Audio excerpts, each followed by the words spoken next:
நண்பர்களே வணக்கம். உலகமே இன்று பதற்றத்தில் இருக்கிறது. மூன்றாம் உலகப்போர் நடக்குமா என்ற அச்சத்தில் உள்ளனர். ஏற்கனவே சமையல் கேஸ் சிலிண்டர் கிடைக்காமல் மக்கள் சிரமத்திற்கு உள்ளாகி இருக்கின்றனர். மத்திய கிழக்கில் நடந்து வரும் போர் உலகளவில் ஒவ்வொரு வீட்டின் அடிப்படை அத்தியாவசியத்தில் கை வைத்துள்ளது. மூன்றாம் உலகப்போர் குறித்து தீர்க்கதரிசி பாபா வாங்கா என்ன கூறியிருக்கிறார் என்று பார்க்கலாம். அமெரிக்கா ஈரான் இடையே நடைபெற்று வரும் போர் உலக நாடுகள் இடையே பெரும் பதற்றத்தை ஏற்படுத்தியிருக்கிறது. சீனா, ரஷ்யா இந்த போரில் ஈடுபட்டால் கண்டிப்பாக இது மூன்றாம் உலகப் போராக மாறும் என்ற கருத்தும் எழுந்துள்ளது. அமெரிக்கா ஈரான் இடையே அணுசக்தி ஒப்பந்தம் தோல்வியடைந்தது. இதையடுத்து இஸ்ரேல், அமெரிக்கா, ஈரான் இடையேயான போர் தாக்குதல் நாளுக்கு நாள் அதிகரித்து கொண்டே வருகிறது. இஸ்ரேலும் அமெரிக்காவும் ஈரான் மீது வான்வழி தாக்குதலை நடத்தி வரும் நிலையில் ஈரானும் இஸ்ரேல் மீதும் பதிலடி தாக்குதல் நடத்தி வருகிறது. மேலும் துபாய், பஹ்ரைன், கத்தார், ஐக்கிய அரபு எமிரேட்ஸ், குவைத், ஓமன் ஆகிய இடங்களில் இருக்கும் அமெரிக்காவின் தளங்களை குறிவைத்து ஈரான் தாக்கி வருகிறது.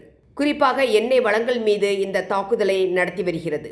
இதன் அடுத்த கட்டமாக சவுதி, ஐக்கிய அரபு எமிரேட்ஸ் போன்ற நாடுகளில் தண்ணீர் இல்லை. இதனால் கடலில் இருந்து டீசலைனேஷன் பிளான்ட் வைத்திருக்கின்றனர். துபாயில் இருக்கும் பிளான்ட் உலகிலேயே மிகப்பெரியது. தற்போது இதை தாக்குவதற்கு ஈரான் தயாராகி வருகிறது. அப்படி செய்தால் துபாய் மட்டுமில்லை, ஐக்கிய அரபு எமிரேட்ஸ் முடங்கிவிடும். அதனால் இந்த போர் குறிப்பாக மத்திய கிழக்கு நாடுகளில் மிகப்பெரிய பதற்றத்தை உருவாக்கி இருக்கிறது. ஈரானின் சுப்ரீம் தலைவராக மொஜ்தபா காமேனி பொறுப்பேற்ற பின்னர் பெரிய அளவில் இஸ்ரேல் மீது தாக்குதல் நடத்தப்பட்டு வருகிறது. 1000 கிலோ எடை கொண்ட ஏவுகணைகளை ஏவி தாக்குதலை தொடர்ந்துள்ளனர். மிகப்பெரிய அளவில் மத்திய கிழக்கு நாடுகள் பாதிப்பை சந்தித்து வருகின்றன. இந்நிலையில் தீர்க்கதரிசி பாபா வாங்காவின் பழைய கணிப்புகள் மீண்டும் வைரலாகி வருகிறது. பல்கேரியாவைச் சேர்ந்த பார்வையற்றவர் இந்த பாபா வாங்கா 20ஆம் நூற்றாண்டில் வாழ்ந்தவர். எதிர்கால நிகழ்வுகளை முன்னரே கணித்து கூறியவர். இதை இவரது ஆதரவாளர்கள் இன்றும் நம்புகின்றனர். இதுபோன்று முன்னரே நடக்கும் நிகழ்வுகளை, குறிப்பாக அழிவுகளை கணிப்பதாக கிழக்கு ஐரோப்பாவில் பாபா வாங்கா பரவலாக அறியப்பட்டவர். பல ஆண்டுகளாக அரசியல் மாற்றம், இயற்கை பேரழிவுகள் மற்றும் உலகளாவிய மோதல்கள் பற்றி அவரது கணிப்புகள் சரியாக இருந்துள்ளன. அமெரிக்காவின் இரட்டை கோபுர தாக்குதல், 2004 சுனாமி பேரழிவு, ஐரோப்பிய ஒன்றியத்தில் இருந்து பிரிட்டன் வெளியேறியது, பராக் ஒபாமா அமெரிக்க அதிபர் ஆனது, இதெல்லாம் வாங்காவின் முந்தைய கணிப்புகளாக இருந்தது.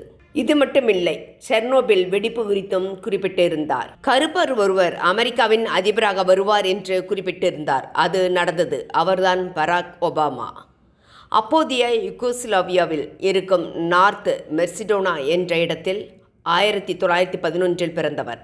பாபா வாங்காவின் வாழ்க்கை 12 வயது வரை சாதாரணமாகவே இருந்தது. ஒரு நாள் எதிர்பாராத விதமாக வீசிய ஒரு பயங்கர சூறாவளி காற்று அவரை தூக்கிச் சென்று அருகில் இருந்த வயலில் வீசியது. அவர் மீட்கப்பட்ட போது அவரது கண்கள் மணலாலும் தூசியாலும் நிரம்பி பயங்கரமான வலியால் மூடியது.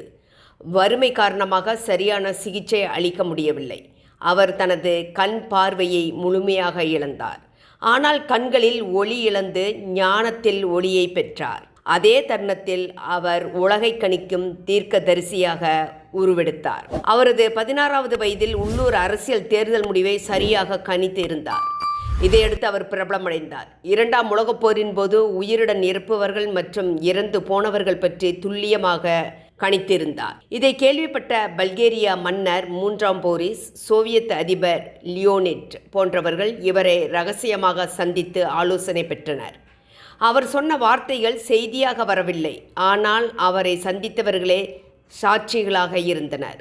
பாபா வாங்கா கல்வியறிவு இல்லாதவர். அவருக்கு எழுத படிக்க தெரியாது. இதனால் அவர் வாய்மொழியாக தனது கணிப்புகளை வெளியிட்டு வந்தார். இவருக்கு திருமணமாகி இருந்தது. ஒரு மகன் இருந்தார். கணவரும் மகனும் தற்போது இல்லை. இவரது மருமகள் இவரது கணிப்புகளை ஆவணப்படுத்தியிருக்கிறார். பல்கேரியா அரசாங்கமே இவருக்கு வேலைவாய்ப்பு வழங்கியது. அவர் கூறும் கணிப்புகளை பல்கேரியா அரசே தொகுத்துள்ளது. மத்திய கிழக்கு பதற்றம் 3ஆம் உலகப் போருக்கு வழிவகுக்குமா? பாபா வாங்கா என்ன கூறியிருக்கிறார் என்று பார்க்கலாம். 2026 ஒரு மாபெரும் உலகப் போர் கிழக்கிலிருந்து துவங்கும். இந்த போரினால் ஐரோப்பா கண்டம் மிகப்பெரிய பாதிப்பை சந்திக்கும்.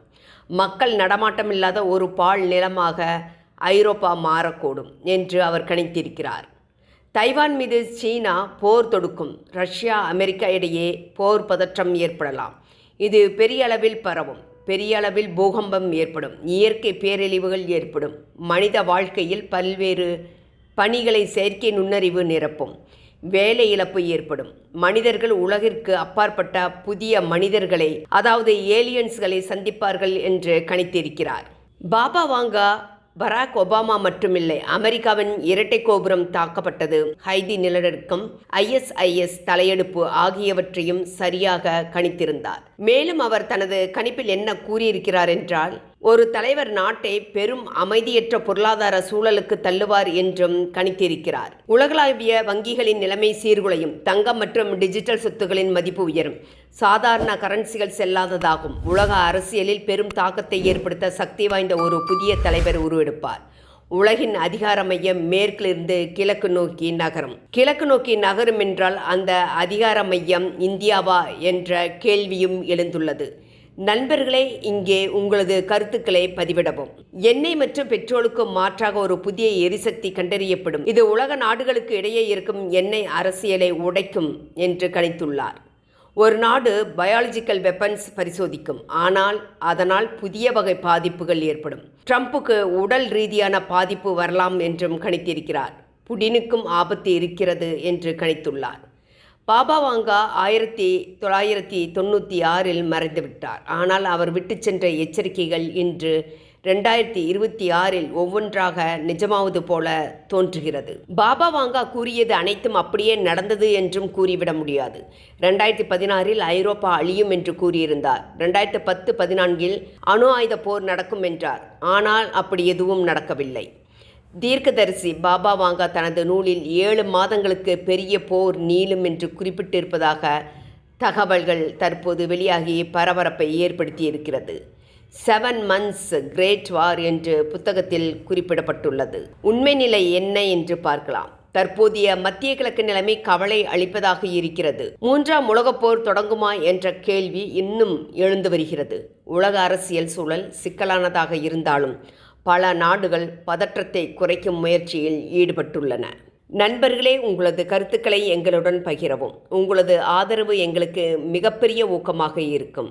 எங்களது யூடியூப் சேனலை சப்ஸ்கிரைப் செய்யவும், லைக் செய்யவும், ஷேர் செய்யவும். சப்ஸ்கிரைப் செய்யாதவர்கள் தயவு செய்து சப்ஸ்கிரைப் செய்யுமாறு தாழ்மையுடன் வேண்டுகிறேன்.